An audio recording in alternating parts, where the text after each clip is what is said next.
Hey everyone, and welcome. Today we're going to dive into something that's not just fascinating, but absolutely vital to our planet, biodiversity. It's this huge, interconnected web of life that really makes Earth, well, Earth. So let's start with a little thought experiment. Imagine an alien swings by our planet for the first time. What do you think would just completely blow their mind? I don't think it'd be our buildings or our tech. No, it would be the sheer, overwhelming, just dazzling variety of life itself. I mean, just to start, they'd find over 20,000 different species of ants. Just ants. Think about that for a second. 20,000 different ways to be an ant. But of course, that's just scratching the surface. From there, they'd run into a truly staggering 300,000 species of beetles. And if they took a peek in our waters, they'd find almost 28,000 different kinds of fish. It's this incredible richness, this variety, that we're going to unpack today. So, let's put an official name to this phenomenon and figure out what it all really means. And that official term is biodiversity. It was really brought into the mainstream by the sociobiologist Edward Wilson.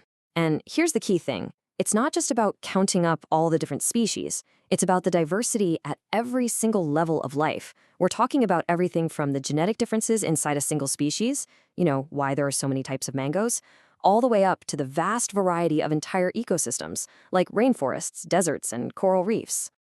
Okay, so this naturally brings up a pretty huge question, right? If there's so much life out there, how much is there, really? How in the world do you even begin to count all of it?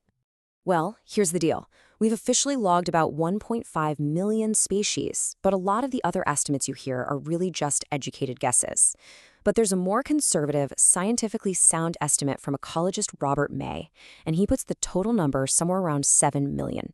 And what that means is that there are millions and millions of species out there still waiting to be discovered. So how does all that life break down? Well, if you look at all the species we know about, a whopping 70% of them are animals. Plants make up a much smaller slice of the pie, right around 22%. But here's where it gets even crazier. If we zoom in on just the animal kingdom, one group just dominates everything else. Insects.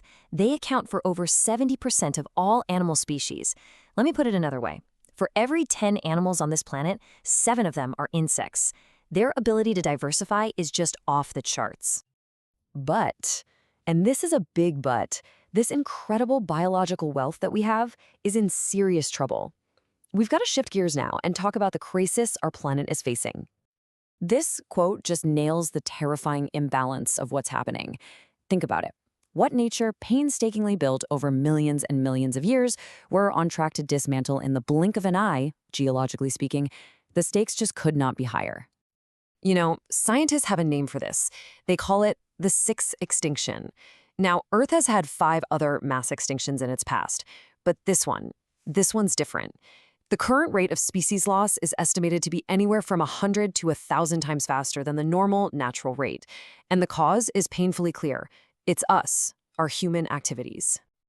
Ecologists have pinpointed 4 main drivers behind this crisis, and they've given it a pretty grim name, the evil Quartet. The number 1 cause, by far, is habitat loss. Think of clearing the Amazon rainforest. Number 2 is over-exploitation, which is when we just take more than nature can give back.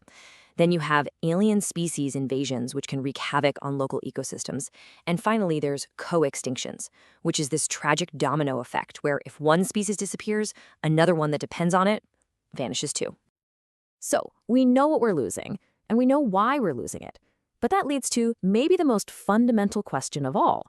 Why does it actually matter? And you know what? It's a fair question. With 7 million species out there, would we really notice if a few or even a few thousand disappeared? Would our quality of life actually change? To answer that, the Stanford ecologist Paul Ehrlich came up with this brilliant analogy. He calls it the rivet popper hypothesis. He asks us to picture an ecosystem as an airplane, and all the species, they're the thousands of rivets holding the whole thing together. Now, follow me on this. If a passenger on the plane decides to pop a rivet from their seat, the plane's probably going to be fine, right? But what happens if you start popping rivets from the wing? Losing some species might seem minor, but if you lose what's called a key species, one that plays a critical role, you could have a catastrophic failure of the entire ecosystem. And the scariest part? We often don't know which rivet is holding the wing on until it's already gone. The situation is definitely dire, but it's not hopeless. So let's turn to the solutions. What can we actually do to conserve this precious biological wealth?